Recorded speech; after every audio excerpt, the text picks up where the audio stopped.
Hey everyone, Mr. Slaby here. You're stuck with me today. I got the short end of the stick, so I have to present for plot. Let's get right to it so that you guys can get to your work. So today is a good example of if you are doing your work. Let's go back to this. If you are doing your notes for Adopt a Country in science fiction storytelling. If you guys are going through this and following through and following through and following through and following through and following through, then this is going to be easy work today. If you haven't done any of this work, and I know some of you have done nothing because we're not on you or something's going on, then today's work will feel just as overwhelming as it did before. If you're following through, this day is a cumulative day. So the good news is, if you've been keeping up with all your author's notes, basically you're pulling from all the stuff. Here's your setting. Here was your characterization where you just cooked up a character. And this was where you are doing all of your sort of breakdown of the conflict and how it led to stuff. If you did all that brainstorming, we're here at this point. Now we're going to put it together. And we're still not writing yet. We're actually just bullet pointing. So you've seen this a million times. This is a review. If you've been through our school district, then you've been doing this since fourth grade. We have to introduce characters here. And we have to introduce the setting. And this is where your global stuff comes from. You know where the setting is. It's your country. Whether it's, where it's in your country is up to you. City or rural, or if it's, somewhere else, like in the suburbs, that's up to you. And when this is happening is also up to you. This is set in the past or the near future or way in the future. There's still got to be things that seem like this is your country. If my country is South Korea, then stuff should look like South Korea. There should be names for things that sound like South Korea. Here at the pinch point, that's when you introduce your problem. Something happens. It introduces the problem. All right. Up here, there are some events that lead up to our main climax. And I say main climax because sometimes things feel like a really important moment, but there's really one moment when the character has changed permanently because they've gone past the point of no return. Again, we'll get to that in a second. The problem is directly, faced.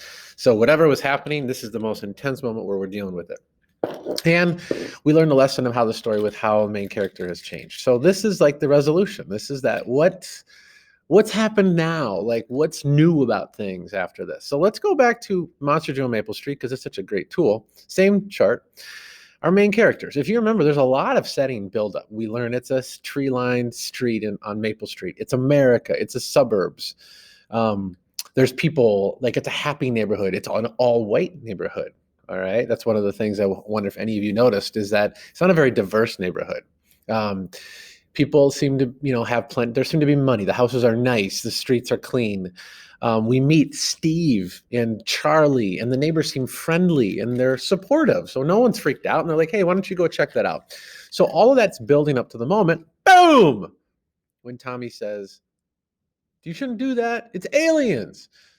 Now, the problem is about these people don't trust each other, but that's the moment. That's the event that, boom, that triggers the problem. So Tommy is the point, the pinch point where things take off. And from that moment, boom, we got some rising action.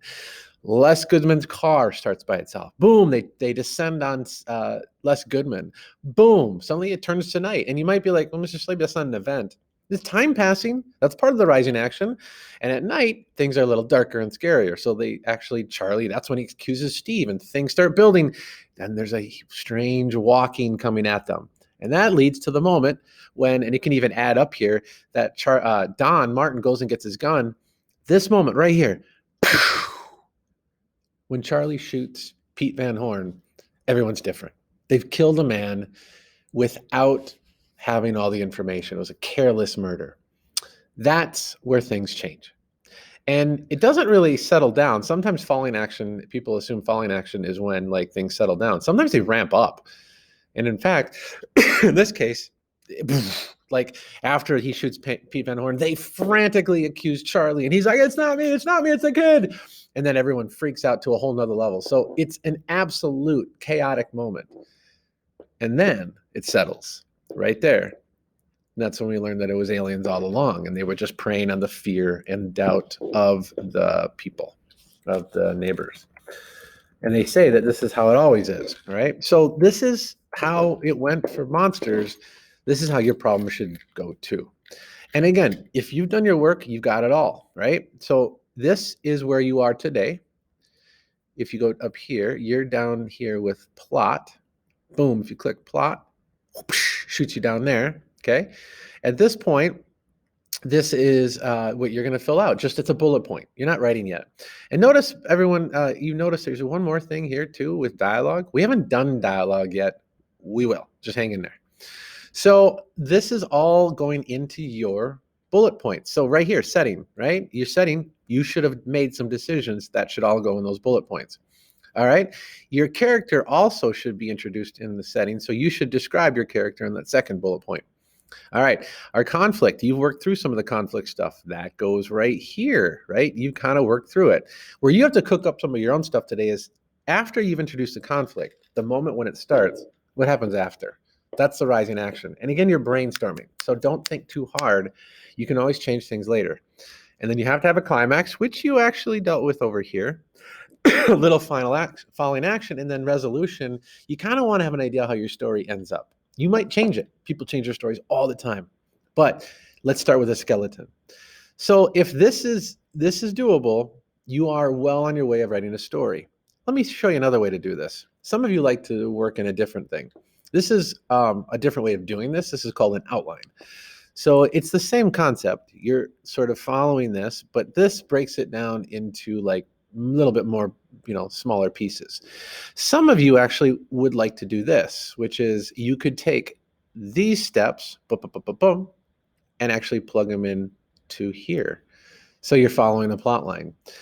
I recommend if you struggle with stories, do this. Follow my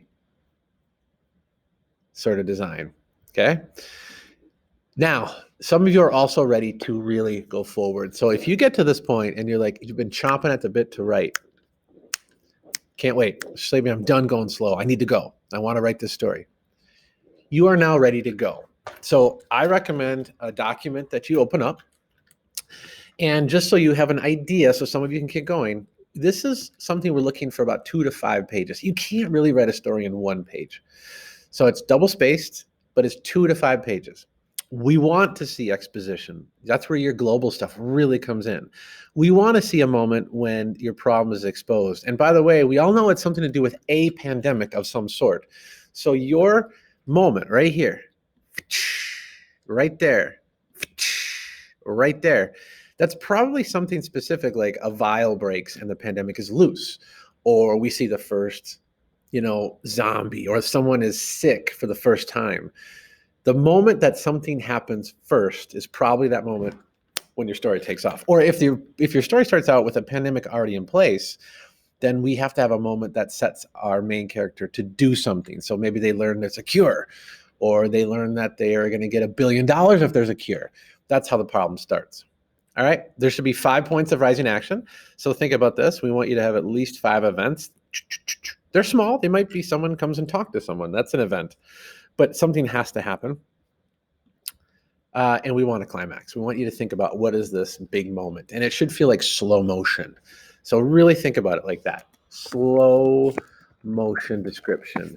Like if I'm meeting my main enemy in a story, then my fight scene is in slow motion and it takes 5 minutes to have us, fight it out. And something big time happens at the end of that fight.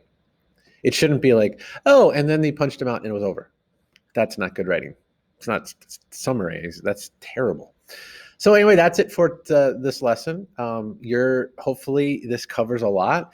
Obviously, reach out, have questions. Guys, if you follow along, this story is easy to write. If you don't, if you let it just sit there and be like, I don't have to do it today because I don't have it today, it's going to get harder. Okay? Good luck.